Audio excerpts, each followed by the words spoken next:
மர்மம் இருக்கு. அது என்ன மர்மம் அப்படின்றது வெடிக்கிறதுக்கு தான் இப்போ வந்து மறுபடியும் வந்து இது நெக் டு நெக்கா போறதுனால விஜய் வந்து இன்னைக்கு வந்து பணிச்சிருக்காங்க, நீங்க விசாரணைக்கு ஆஜராக வேண்டும் என்று. ஏதோ ஒரு ஆதாரம் கிடைத்திருப்பதாக தான் தகவல். அவரை வந்து கொலை முயற்சி செய்வதற்காக அன்றைக்கு ஏதாவது இது இன்ஸ்டன்ஸ் அவர் வந்து சென்ஸ் பண்ணாரா அப்படின்றது ஒரு ஆங்கிள். அந்த அபிஷியல்ஸை, போலீஸ் அபிஷியல்ஸை நீங்க போனீங்கன்னா உங்க மேல உங்க உயிருக்கும் பாதிப்பு இருக்கும் அப்படின்றத அந்த தகவலையும் எடுத்திருக்காங்க சிபிஐ.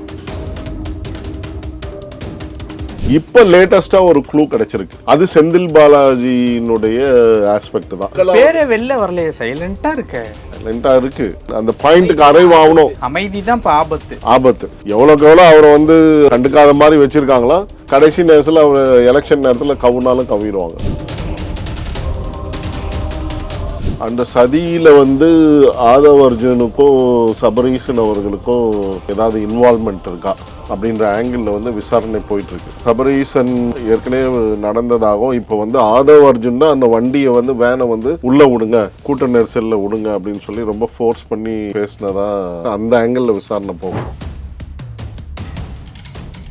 செந்தில் பாலாஜியினுடைய இன்வால்மெண்ட் ரொம்ப ஸ்ட்ராங்கா இருக்கு. சுப்ரீம் கோர்ட்லயே இந்த சிபிஐ தீர்ப்பு வர்றதுக்கு முன்னாடி செந்தில் பாலாஜி படம் போட்ட இந்த வாட்டர் பாட்டில்லாம் எடுத்துட்டு போயிட்டு வந்து நீதிபதி முன்னாடி காமிச்சிருக்காங்க. அப்படியா? ஆமா, காமிச்சதுனால தானே அந்த சிபிஐ விசாரணைக்கு வந்திருக்கு. செந்தில் பாலாஜி படம் போட்டது டிரைவர், வண்டி ஓட்டிக்கிட்டு வந்து அந்த வேனை ஓட்டிக்கிட்டு வந்த டிரைவரையும் வந்து துருவி எடுத்துட்டு இருக்காங்க. ஏன்னா அங்க உள்ள வந்து என்னன்னா ஒரு சந்தேகத்தை வந்து இவங்க தரப்புல இருந்து கிளப்பி விடுறாங்க. ஜனநாயகன் படத்தினுடைய இறுதி ஷூட்டிங் உள்ள நடத்தப்பட்டதா பல கேமராக்கள் மூலியமாக அப்படின்ற ரீதியில ஒரு ஆங்கிள் விசாரணை, அதையும் வந்து அந்த ஆஸ்பெக்டையும் விசாரணை பண்ணுறாங்க. ஏன்னா நடுநிலைமையா விசாரணை பண்ணும் அப்படின்றதான் சிபிஐனுடைய இது. இதுல வந்து இருக்கக்கூடிய சதி உண்மையில என்ன நடந்தது.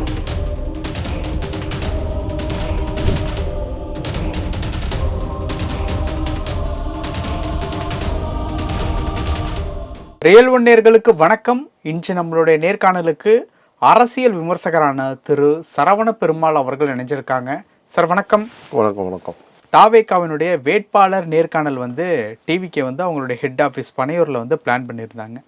அதே டேட் மார்ச் 10 மீண்டும் விசாரணைக்கு வரணும் அப்படின்னு சொல்லி விஜய் அவர்களை டெல்லிக்கு சிபிஐ வந்து சம்மன் அனுப்பி கூப்பிட்டுருக்காங்க. ஆனால் அதை தொடர்ச்சியாக வந்த ஒரு தகவல் படி பார்த்தோம் அப்படின்னா விஜய் விசாரணைக்கு வருவதற்கு வாய்ப்பில்லை அப்படின்ட்டு தான் ஒரு தகவல் வருது. ஏன்னா நாளைக்கு அந்த இன்டர்வியூ இருக்குது. அதே நேரத்தில் சென்னையில் இருக்கக்கூடிய சிபிஐ அலுவலகத்திற்குமே வர்றதுக்கு வாய்ப்பு இல்லை, அது வந்து தள்ளி போகிறதுக்கு வாய்ப்பு இருக்குது அப்படிங்கிற மாதிரி வந்து சொல்லப்படுது. ஸோ எப்படி பார்க்குறீங்க இந்த திடீர் விசாரணையை? அதாவது வந்து பார்த்திங்கன்னா நம்ம இந்த கரூர் சம்பவம் வந்து நம்ம ஏற்கனவே பேசியிருக்கோம். நம்ம தொடர்ந்து நம்ம ரெண்டு பேரும் பேசியிருக்கோம். இதில் முக்கியமான விஷயம் என்னன்னு பார்த்தீங்கன்னா, இதில் வந்து இந்த பிரச்சனையில் வந்து சதி இருப்பது உண்மை. இப்போ வரைக்குமே சதி இருப்பது உண்மை. அந்த சதியில் வந்து ஆதவ் அர்ஜுனுக்கும் சபரீசன் அவர்களுக்கும் ஏதாவது இன்வால்மெண்ட் இருக்கா அப்படின்ற ஆங்கிளில் வந்து விசாரணை போயிட்டுருக்கு. ஏன்னா வந்து சபரீசன் தான் ஏற்கனவே நடந்ததாகவும் இப்போ வந்து ஆதவ் அர்ஜுன் தான் அந்த வண்டியை வந்து வேனை வந்து உள்ளே விடுங்க, கூட்ட நெரிசலில் விடுங்க அப்படின்னு சொல்லி ரொம்ப ஃபோர்ஸ் பண்ணி பேசினதா அந்த ஆங்கிளில் விசாரணை போகுது. ஸோ இதில் நம்ம ஏற்கனவே தெளிவாக சொல்லியிருக்கோம். விஜய் மீது வந்து கிட்டத்தட்ட ஒரு 30% என்ன சொல்கிறது, அந்த டீம் மேலே வந்து விஜயா இல்லை ஆதவ் அர்ஜுனா அப்படின்றது வந்து இதில் வந்து 30% அவங்க மேலே தவறு இருக்க தான் செய்யுது. அது மாதிரி 70% வந்து 60% வந்து இவங்க பக்கம் இருக்குது, திமுக. அதில் வந்து முக்கியமான இவர் வந்து நம்மளோட செந்தில் பாலாஜியினுடைய இன்வால்மெண்ட்டும் ரொம்ப ஸ்ட்ராங்காக இருக்குது. ஸோ இந்த நடந்த விஷயங்கள்லாம் பார்க்கும்போது வந்து பார்த்திங்கன்னா, அந்த சுப்ரீம் கோர்ட்லேயே இந்த சிபிஐ தீர்ப்பு வர்றதுக்கு முன்னாடி செந்தில் பாலாஜி படம் போட்ட இந்த வாட்டர் பாட்டில்லாம் எடுத்துகிட்டு போயிட்டு வந்து நீதிபதி முன்னாடி காமிச்சிருக்காங்க. அப்படியா? ஆமாம், காமிச்சதுனால தானே அந்த சிபிஐ விசாரணைக்கு வந்திருக்கு. செந்தில் பாலாஜி படம் போட்டது, இந்த மாதிரி அவங்க செருப்பு வீசினாங்கன்னு சொல்லி அந்த செல்வராஜ் இவங்கெல்லாம் இந்த பாதிக்கப்பட்ட உயிரிழந்த குழந்தைகள் உயிரிழந்தவங்க, அவங்க துணைவியார் உயிரிழந்தவங்களாம் அங்கே போய் தாக்கல் அந்த இதை ப்ரெசன்டேஷன் கொடுத்ததுனால தான் நேரடியாக அந்த கோர்ட்டில் போய் பேசுனதுனால இதெல்லாம் சேர்த்து தான் சிபிஐ வழக்கு நம்மளுடைய நீதிபதி தலைமையில் வந்து கண்காணிக்கப்படும் அப்படின்னு சொல்லி 3 ஐபிஎஸ் ஆஃபீஸரை நியமிச்சிருக்காங்க. ஸோ இதில் வந்து இந்த ஆங்கிளில் தான் விசாரணை போயிட்டுருக்கு. ஸோ ஒரு புறம் வந்து பார்த்திங்கன்னா இதில் வந்து அந்த டிரைவர் வண்டி ஓட்டிக்கிட்டு வந்த அந்த வேனை ஓட்டிக்கிட்டு வந்த டிரைவரையும் வந்து துருவி எடுத்துக்கிட்டு இருக்காங்க. ஏன்னா அங்கே உள்ள வந்து என்னென்னா ஒரு சந்தேகத்தை வந்து இவங்க தரப்புலேருந்து கிளப்பி விடுறாங்க. ஜனநாயகன் படத்தினுடைய இறுதி ஷூட்டிங் உள்ள நடத்தப்பட்டதா பல கேமராக்கள் மூலியமாக அப்படின்ற ரீதியில் ஒரு ஆங்கிளில் விசாரணை, அதையும் வந்து அந்த ஆஸ்பெக்டையும் விசாரணை பண்ணுறாங்க. ஏன்னா நடுநிலைமையாக விசாரணை பண்ணோம் அப்படின்றது தான் சிபிஐனுடைய இதில் வந்து இருக்கக்கூடிய சதி உண்மையில் என்ன நடந்தது அப்படின்றது வெளியே வரணும். ஸோ அதுதான் மெயினான விஷயம். ஸோ அந்த ஆங்கிளில் வந்து ரொம்ப தெளிவாக வந்து விசாரணைகள் போய் கொண்டு இருக்கு. நம்ம அந்த இது அஸ்ரா கார்க் தலைமையிலேருந்து சிபிஐக்கு கை மாறும்போது அந்த பென் டிரைவ் எல்லாம் எரிச்சு நம்ம அதை பற்றி கூட நம்ம பேசியிருக்கோம். அது எரிஞ்சு கிடந்தது, அதை வந்து அதையும் ப்ரோப் பண்ணாங்க. ஃபாரன்சிக் இதை வச்சு ப்ரோப் பண்ணிட்டு தான் இருக்காங்க. ஸோ இதில் ஏதோ ஒரு மர்மம் இருக்குது. அது என்ன மர்மம் அப்படின்றது வெடிக்கிறதுக்கு தான் இப்போ வந்து மறுபடியும் வந்து இது நெக் டு நெக்காக போகிறதுனால விஜய் வந்து இன்னைக்கு வந்து பணிச்சிருக்காங்க, நீங்கள் விசாரணைக்கு ஆஜராக வேண்டும் என்று. ஏன்னா அவரும் வந்து ஒரு சில அந்த டிரைவர் வந்து ஒரு சில விஷயங்களை பகிர்ந்திருப்பதாக தான் தெரிகிறது இதில் என்ன நடந்தது அப்படின்றது. ஸோ ஆகையினால வந்து இந்த விசாரணையின் அந்த போக்கின் பிரகாரம் வந்து இன்னைக்கு பணிச்சிருக்காங்க. ஓகே சார், இப்போ திடீர்னு கூப்பிட்டதுக்கு காரணம் என்னன்னா, பொங்கல் முடிஞ்சு இல்லை பொங்கலுக்கு முன்னாடி ஜனவரி 12ஆம் தேதி முதல்ல விசாரணை போச்சு, அதுக்கப்புறம் மறுபடியும் விசாரணை போச்சு. இப்படி தொடர்ச்சியாக 2 முறை டெல்லிக்கு 2 தடவை போயிட்டு வந்தப்போ இனிமேல் விஜயை கூப்பிட வேண்டிய அவசியம் இல்லைன்னு அவங்களே சொன்னாங்க. அதாவது சிபிஐ டீம்லேருந்தே வந்து சொன்னாங்க. இப்போ மறுபடியும் கூப்பிட்றதுக்கு ஏதாவது புதுசாக ஏதாவது ஆதாரம் சிக்கியிருக்கா? இல்லை, அதுதான் நான் சொல்கிறேன்ல உங்களுக்கு, ஏதோ ஒரு ஆதாரம் கிடைத்திருப்பதாக தான் தகவல். அந்த ஆதாரத்தின் அடிப்படையில் இவரை வந்து இதை பற்றி நீங்கள் என்ன சொல்ல வரீங்க இந்த தகவல் பிரகாரம் அப்படின்றத விசாரிப்பதற்காக தான் அழைத்திருப்பதாக தான் நம்ம பார்க்கணும். ஸோ இது என்ன ஆங்கிள் அப்படின்றத வந்து பார்க்கணும்னா, உண்மையிலே வந்து அவரை வந்து கொலை முயற்சி செய்வதற்காக அன்றைக்கு ஏதாவது இன்ஸ்டன்ஸ் அவர் வந்து சென்ஸ் பண்ணாரா அப்படின்றது ஒரு ஆங்கிள். ஏன்னா வந்து அவர் அங்கே வெளியில் வந்து கரூருக்கு வெளியில் திருச்சி போகிறவரில் வெயிட் பண்ணிட்டு இருந்ததா சொல்கிறாங்க. ஆதாவர்ஜனும் அதை தான் சொல்கிறாரு. போலீஸ் ஆஃபீஸர் தான் உள்ளே போகாதீங்க பிரச்சனை ஆகிடும்னு சொல்கிறாங்க. ஸோ அந்த ஆஸ்பெக்டையும் விசாரணை ரொம்ப தீவிரப்படுத்துவாங்க. ஸோ அது ஒரு பாயிண்ட்டு. அது இல்லாமல் உள்ளே நீங்கள் என்ன பண்ணிட்டு இருந்தீங்க வேனில்? இப்போ ஜனநாயகனோட இறுதி ஷூட்டிங் மாதிரி எதாவது நடந்துட்டு இருந்ததா? அந்த சிசிடிவி ஃபுட்டேஜ் எல்லாம் எடுத்திருக்காங்க. உள்ளே இருந்த சிசிடிவி ஃபுட்டேஜ் எல்லாமே எடுத்து பார்த்துருப்பாங்க. ஸோ இது ஏன் இப்படி பண்ணீங்க அப்படின்றது தான் விசாரணை. அந்த 2 ஆங்கிளில் தான் விசாரணை வந்து போகும். ஸோ அவர் வந்து உண்மையிலே வந்து கரூருக்கு திரும்பக்கூடிய சூழ்நிலை இருந்திருந்தால் அது மீது வந்து என்ன சந்தேகங்கள் அடிப்படையில் வந்து அந்த இடத்த விட்டு காலி பண்ணி போயிட்டார். ஏதாவது த்ரெட்டனிங் கொடுத்தாங்களா அந்த அஃபிஷியல்ஸை, போலீஸ் அஃபிஷியல்ஸை, நீங்கள் போனீங்கன்னா உங்கள் உயிருக்கும் பாதிப்பு இருக்கும் அப்படின்றத அந்த தகவலையும் எடுத்திருக்காங்க சிபிஐ அப்படின்னு தான் நம்ம பார்க்கணும். ஸோ அந்த ஆஸ்பெக்ட்லேயும் இந்த 3 ஆஸ்பெக்டில் வந்து விசாரணை நடக்கும்.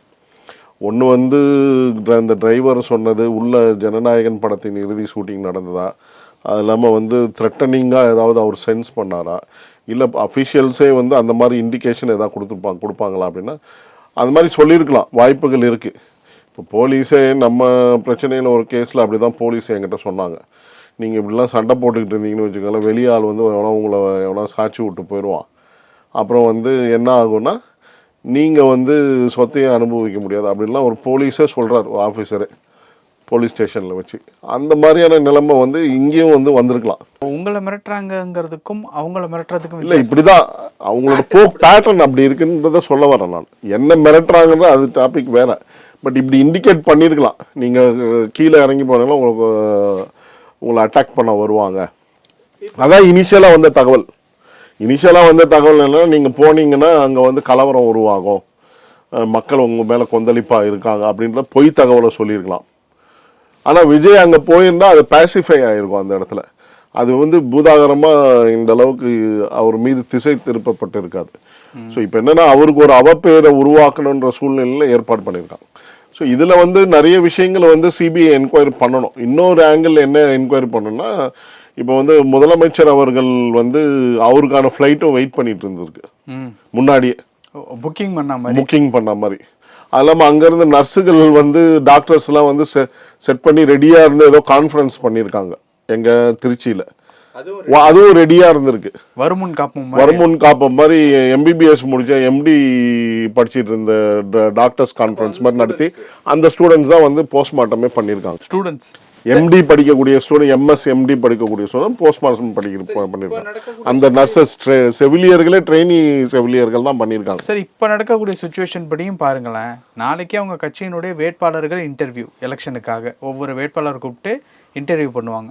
அன்னைக்கு இந்த விசாரணைக்காக டெல்லி கூப்பிடுறாங்கன்னா இதுலேயும் ஏதாவது ஸ்கெட்ச் ஏதாவது இருக்குமா என்ன? கண்டிப்பாக இருக்கலாம். அது ஒரு ஆஸ்பெக்ட் இருக்குது. பட் அது பொலிட்டிக்கலாக சொல்கிறாங்க. ஏன்னா இப்போ பிஜேபி வந்து கார்னர் பண்ண பார்க்குறாங்க தாவேக்காவை. ஸோ அந்த ஆங்கிள் இருக்கலாம். அரசியலில் எதுவும் சாத்தியம். ஆனால் வந்து அந்த ஆங்கிளையும் ரொம்ப பின் பாயிண்ட் சொல்ல முடியாது. இப்போ லேட்டஸ்ட்டாக ஒரு க்ளூ கிடச்சிருக்கு. அது செந்தில் பாலாஜியினுடைய ஆஸ்பெக்ட் தான். அது ஒரு விஜய் வந்து சொல்லணும், இது மாதிரி எங்களுக்கு தகவல் வந்திருக்கு. ஏன்னா அவங்க கட்சிக்குள்ள தகவல் இருந்ததாக தான் கோர்ட்டில் போய் சொன்னாங்க. அந்த கரூர் ஜுடிஷியல் மேஜிஸ்ட்ரேட் கோர்ட்லேயே போய் அவங்க லாயர்ஸ் எல்லாம் சொல்லியிருக்காங்க செந்தில் பாலாஜியினுடைய இன்வால்மெண்ட் இப்படியெல்லாம் இருந்திருக்கு. அப்புறம் வந்து அவங்க லோக்கலா பேரே வெளில வரலையே, சைலண்டா இருக்கு. அதுதான் வந்து இப்போ அதுதான் அந்த அந்த பாயிண்ட்டுக்கு அரைவ் ஆகணும். அமைதி தான் இப்போ ஆபத்து.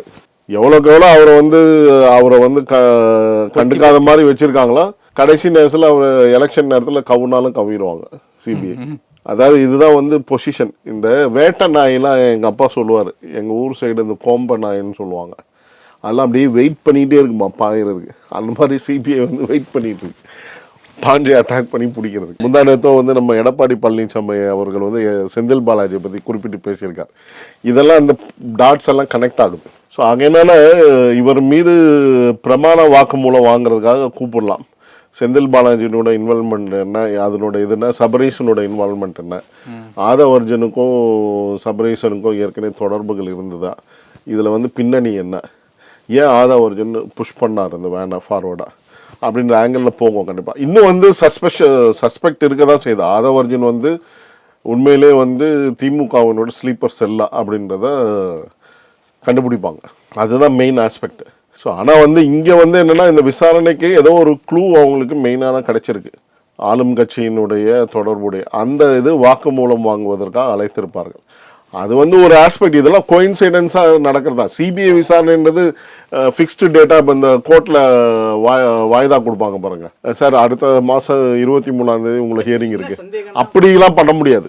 முதல்ல முடிஞ்சிருச்சு அப்படின்ட்டு சொன்னாங்க. இப்போ மறுபடியும் கூப்பிட்டுருக்காங்க அப்படின்னா அதுதான் சந்தேகத்தை. இல்லை, இது வந்து ஃபைனலாக ரவுண்ட் அப் பண்ணுறாங்க. எல்லாம் ஏதோ ஒரு க்ளூ வந்திருக்கு.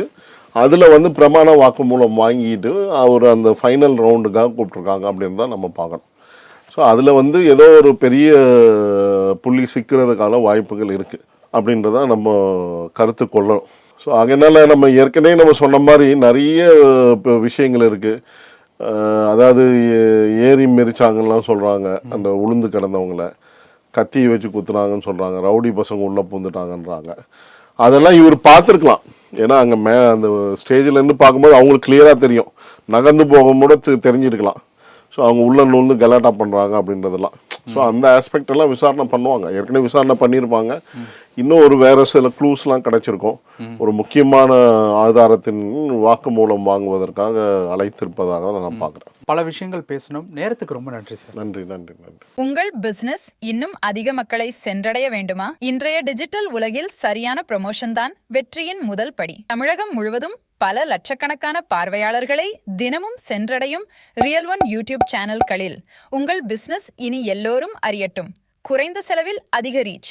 உங்கள் பிராண்டுக்கு நம்பிக்கையும் வளர்ச்சியும் சேர்க்க இன்றே எங்களை தொடர்பு கொள்ளுங்கள். 9280087164.